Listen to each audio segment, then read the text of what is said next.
প্ৰিয় বন্ধুসকল, আজি মই আপোনালোকক জ্যোতিপ্ৰসাদ আগৰৱালাদেৱৰ ৰচিত জ্যোতি সংগীত গছে গছে পাতি দিলে ফুলৰে শৰাই গীতটি হাৰমনিয়ামত কেনেকৈ বজাব লাগিব তাকেই মই দেখুৱাবলৈ লৈছোঁ। গীতটি কেইবাটাও এলবামত পৰিৱেশন হৈছে।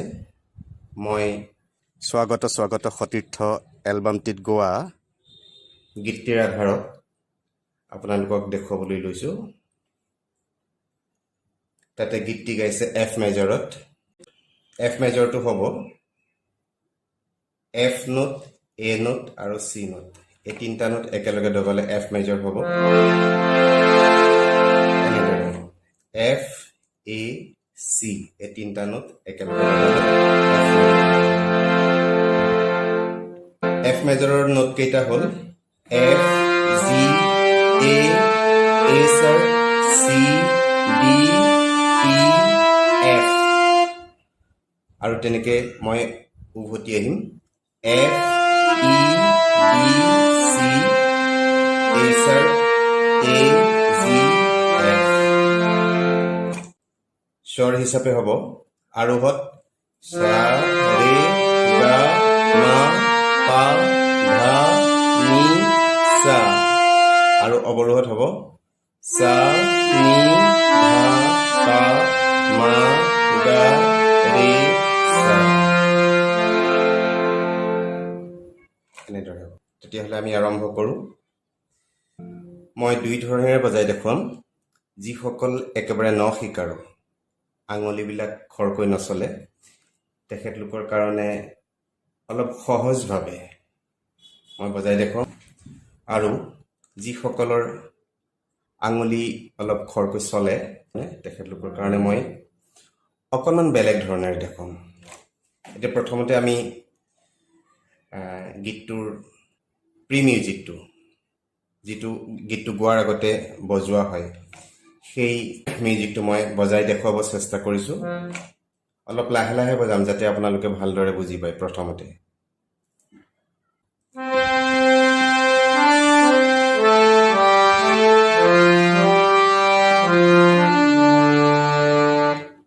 এইটো মিউজিকটোৰ একেবাৰে প্ৰথম লাইন।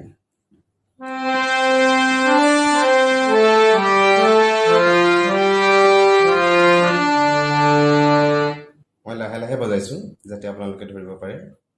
তাৰপৰা দ্বিতীয় লাইনলৈ গৈছোঁ।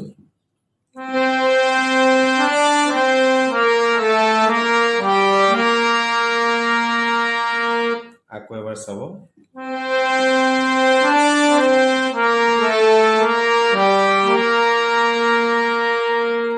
এতিয়া তৃতীয় লাইনলৈ গৈছোঁ মই। এইটো এনেকৈ আহিব।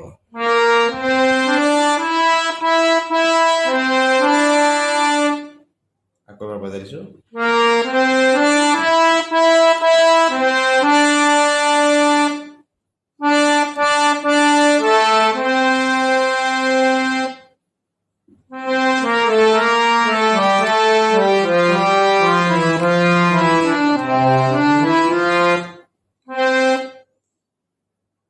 এই চতুৰ্থ লাইন যিটো বজালোঁ মই অকণমান খৰকৈ বজাব লাগিব, কাৰণ গীতটোত দুগুণ স্পীডত বাজিছে, সেইকাৰণে মই অকণমান বজোৱাটো খৰ হৈছে।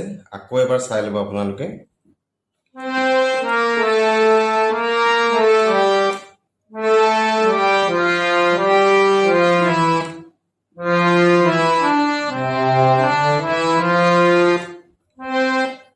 এইটো পৰাই মই এতিয়া অকণমান খৰকে বজাই দিছোঁ।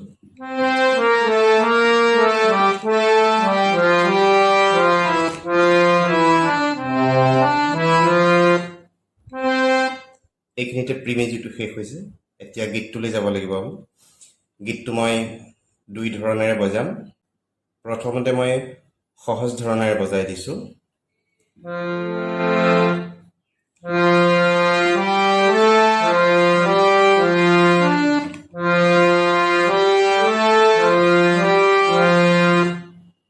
এইখিনিত বাজিলে গছে গছে পাতি দিলে।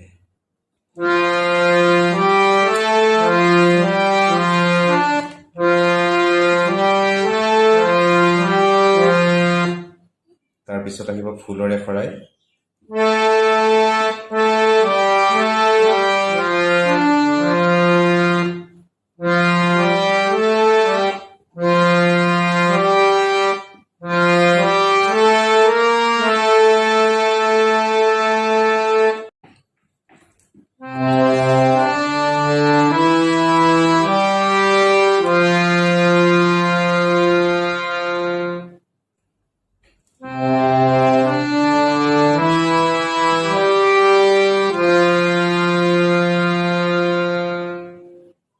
ইয়াৰ পিছতে আহিব কলীয়া ভোমৰাই।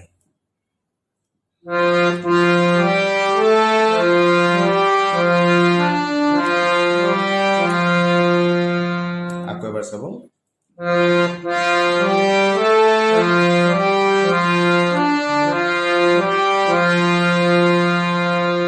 গুঞ্জৰি আহে।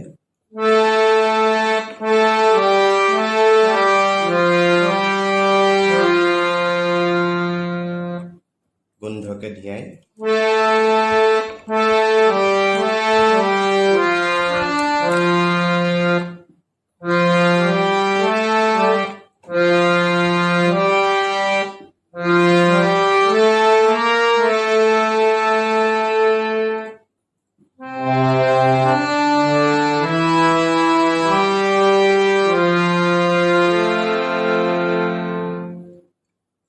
এতিয়া যিসকলৰ আঙুলিবিলাক অলপ খৰকৈ চলে তেওঁলোকৰ বাবে মই অকণমান বেলেগ ধৰণেৰে বজাই দিছোঁ।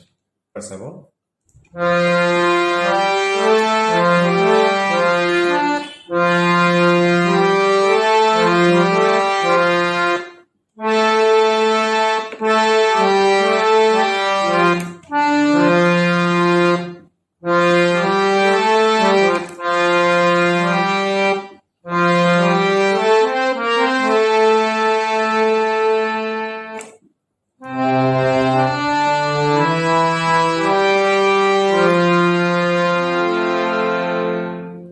এতিয়া কলীয়া ভোমৰাই।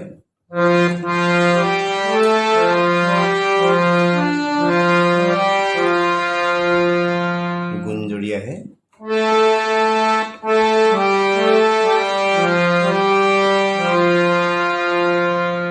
গোন্ধকে ধিয়াই।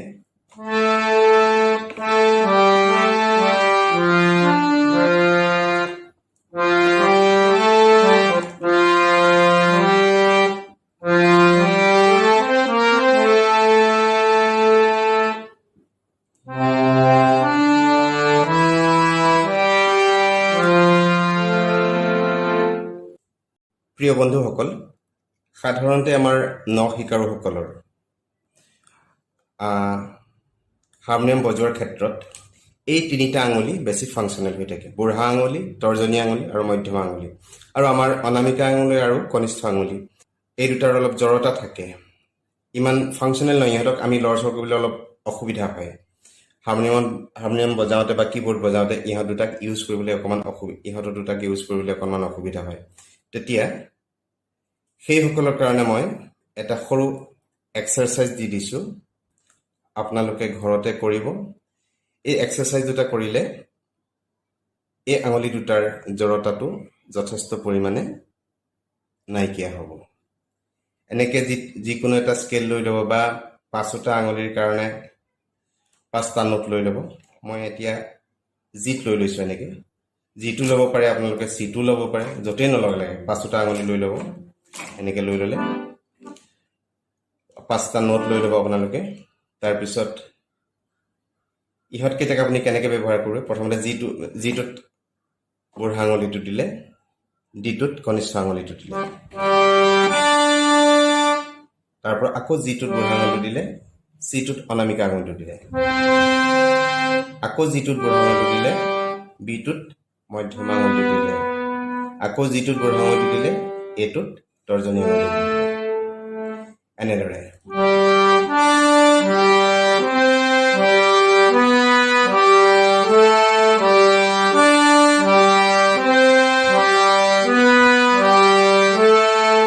এনেদৰে কৰিব লাহে লাহে স্পীডটো বঢ়াই গৈ থাকিব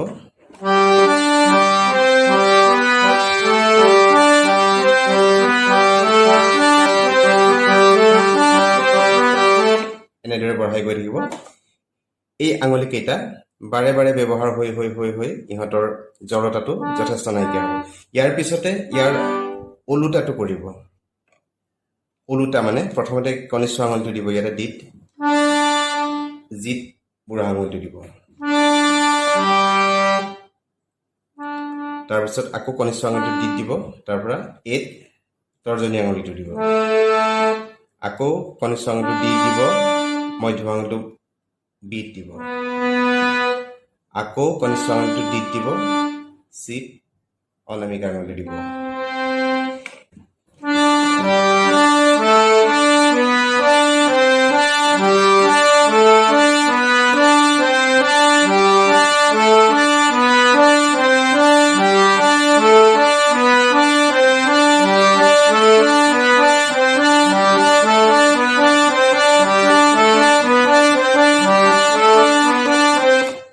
এনেদৰে কৰিব যিমান পাৰে সিমানে স্পীডটো বঢ়াব